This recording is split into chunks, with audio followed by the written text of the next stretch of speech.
Hello, everybody, and welcome back to the Mongoolie Show. This week we've got changes to Coordinated Assault, changes to the Death Scourge, updates for Beta Ray Bill, and a little bit of housekeeping to do. So let's get right into it.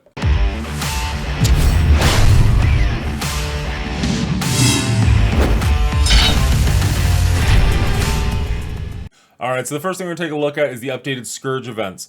We've got, they're going to be doing them one last time before getting rid of these Scourges and changing the way that we can unlock the Horsemen.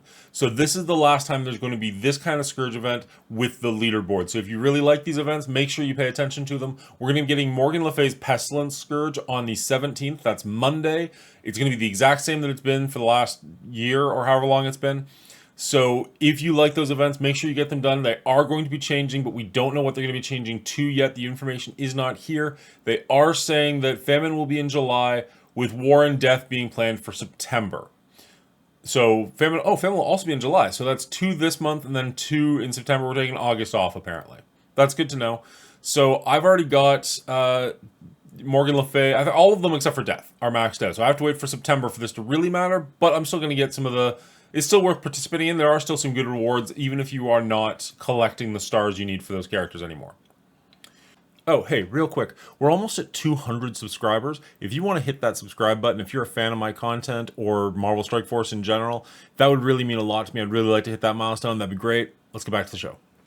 Coordinated Assault has changed. Normally we don't talk about this all that much, but the math on this is quite different, so I do want to touch on it a little bit. First of all, you'll notice that when you spend an energy campaign, you actually get 2 points per now instead of just 1 point, which sounds like it would be a good thing, but let's just hold out on that for a second. You can also earn allied supply orb fragments for 1 point. Also, sounds like it should be a good thing, but the math on this is kind of insane now. You need to get 820,000 points to finish this event off. Historically, you only needed 140,000 points, so even if you take into effect that these points are double, that is still a lot more points you need to get all the way to the bottom. Even if you only want to get the 5,000, or see all the Gem of Siderax tokens, that's still 380,000, which is still 3 times, almost, not quite. As many points as you would have needed before. So it's going to take some more work on your alliance's part. How the math is going to break down is if you want to get all the way down to the bottom, each person in your alliance is going to need 34,000 points. That's a lot. So this is looking kind of whaley. So let's focus on this point here where we get all the Gem of Siderac, and if we can make it down lower than that, fantastic. So if you want all the Gem of Siderac, you're going to need 15,800 points each. That's still a lot, but keep in mind, to get all the way to the bottom before, you used to need 5,000 points each, 5,800 points each, and now they're giving you double that points. So that's almost 1,200 points right there, 12,000 points right there. So that's almost all the way to what you would have needed. So the math isn't that much different, and with these allied supply orb fragments, that is going to help you out for that additional 3,000 points. So if you only care about these Gems of Siderax, you will still be able to get to the bottom with roughly the same amount of participation that you've used in the past. So that's not awful. However, there is also less things on the line. You'll notice that now, if you get all the way to the bottom, you're going to get 26,000 points. Historically, I went back and looked in February, you would have got 38,000 points for doing less work. It's a little weird to me. So be it. And if you want to get all the way to the bottom, you will also get 24,000 of these Apocalypse Bounty orbs, which are actually pretty good orbs. So maybe if you can push your way down there, great, but don't stress about it. Don't bug your alliance members about it. It's a very, very big push to get all the way to the bottom there. I don't know that it's going to happen. I guess it kind of depends on how many of these orb fragments they're going to be giving us over the next week or so. The event starts on Monday, I believe, and it runs for Tuesdays. The event starts on Tuesday, and it runs for 5 days. The Bounty of Asgard is next. There's a couple of different ways on how you can score on this. If you want to get down to these Destroyer Gloves, that's going to be worth 75,000 points towards the monthly event. There are no character shards on the line, but there are some nice augmented gear, so that's wonderful. You can also get some Elite 5 credits, 2 orbs, essentially, which is nice. How you're going to be doing this is you're going to be wanting to earn and spend Apples of Idun, something like that. You're going to find those in campaign nodes, so you're going to want to be playing the campaign, getting those apples, spending the apples, because the spending, not the gaining, that gives them to you.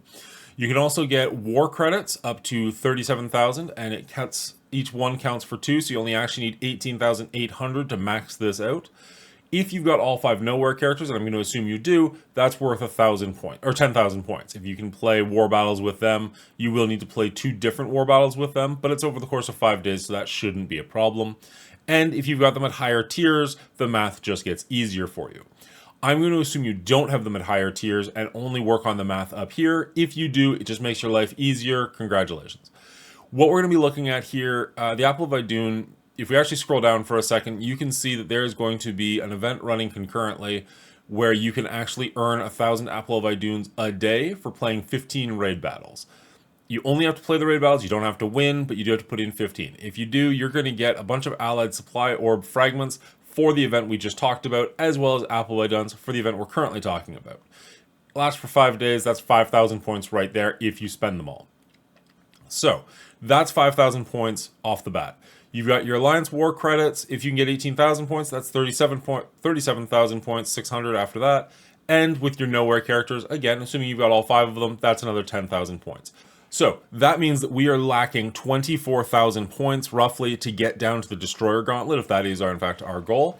What we're going to want to do is the Apple of Idun. We're going to want to do the campaign missions to get there. I don't know how many apples you're going to get per campaign mission, so I can't really do the math on that for you. But if we break this down over 5 days, I can tell you you're going to want to get about 4,840 apples a day. Sorry, spend those a day. That does not include the web milestone. That's on top of this. So you're going to have to get almost 5,000 apples a day from campaign missions. I don't know what the payout for that is looking like. That sounds high to me, but usually they're pretty good about making the item that you want to earn doable, and then it's beyond that that gets Whalestone and you have to actually pay to play the game. So I have faith that you should be able to hit that number if you're engaged, but I don't know what the math is on it, so I apologize for that. There is a leaderboard attached to it, and you can get Red Star Apocalypse, so that's fantastic, but you have to be in the top 500 players. I usually land in this 1 to 2 or 3 to 10 range, so I don't think it's likely that I'm going to be getting any Red Stars for Apocalypse, but man, would that be nice. So congratulations to top 500 players. If you're in the top 10, you can get a 7 Red Star Apocalypse, which would be wonderful. Agents of Asgard is the quick Rumble Blitz that happens on Fridays, but for whatever reason, there is not a 7-star bonus. So you're going to have to do more blitzing than you would normally do. That's about as much time as I'm willing to dedicate to the Rumble Blitzes. Let's move on. The player, Beta Ray Bill, has beaten Dark Dimension 6. He was the very first person to do it. As such, he got to choose which 2 characters we'd be getting shards for. He put a poll up in the Marvel Strike Force Players Voice movement where people could vote on who they wanted, and the people voted overwhelmingly for Star-Lord Annihilation and Thor Infinity War. So those are going to be your 2 characters. How this has worked historically is they give you 4 packages of 25, and you can spend those how you wish, so you can get 25 Star-Lord and 75 Thor, or 100 Star-Lord and 0 Thor, whatever you want to do. You can break it up into 25, so you'll have 4 different packages. You can figure out whichever character you want to upgrade more. I'm not super big on the Nowhere team, personally. I understand that they have a place, but I just haven't spent any resources to build them up yet. There's so many teams coming out so quickly, you have to pick and choose. There's also going to be 2 separate polls coming out in the near future where players will get to voice, not on the player's voice movement, just within the game, where you'll get to choose which characters you want to have run for blitzes, and that'll give you the 21 shards that you normally get for the blitzes, as well as the leaderboard for after that. Beta Ray Bill also got a rework. It's kind of confusing because there's the player Beta Ray Bill, who is one of the top players in the game right now, if not the top player, as well as Beta Ray Bill coming out, and now there's all the reworks coming. There's a lot of Beta Ray Bill right now. Beta Ray Bill was in a previous update where he got reworked. Essentially, the content creators who had access to the test servers tried Beta Ray Bill and were like, this is underwhelming, what are you doing? And the creators listened, the developers listened and changed him up, and now the word on the street is incredibly positive towards Beta Ray Bill. I love it when they can do this kind of thing, change it before we even get the character, that way there's no way that you put resources into a character and then they nerf him, or you ignore a character and then they make him better and you've already moved on. I think this is fantastic. I think this is another step of the game moving in the right direction. The Nexus hard campaigns are coming on Tuesday. This time you'll be able to earn Absorbing Man and Dark Beast. This is fantastic. Dark Beast has been out for a while and is not farmable in any way, shape, or form, so I'm looking forward to that. So make sure you check out the campaigns coming on Tuesday. Bumps is the new thing they're using for all the orbs that they're changing out. So this is just their way of updating what is going in and out of the orbs. We're getting 2 Star-Lords, one coming in, one coming out. We're going to get Annihilation in all the orbs and T'Challa leaving all of the orbs. Free Claim Friday is still currently happening, so as long as you are watching this video early, make sure you go check that out and grab your 5 bill shards. Alright, one last thing before we go. I just want to say to my friend Shark Killer Bruno, who has decided to leave Marvel Strike Force, I respect your decision and I'm going to miss you. He's been a very large supporter of this channel from the very early days when this channel first started. He helped me with some of the graphics earlier on, and this is a person I've only met in the game. I've never met him in real life. He lives in, I don't want to say, he lives in another country, let's just say. And I really appreciate all that you've done for me. I totally respect your decision to move on. I hope you stay safe, stay healthy, and above all, good luck to you. As far as everybody else goes, thank you so much for making it this far in the video. If you enjoyed the video, hit the like button, and if you're willing, hit the subscribe button. We're so close to that 200 milestone. I'd really appreciate it. And everybody out there, have a great night, and good luck to you.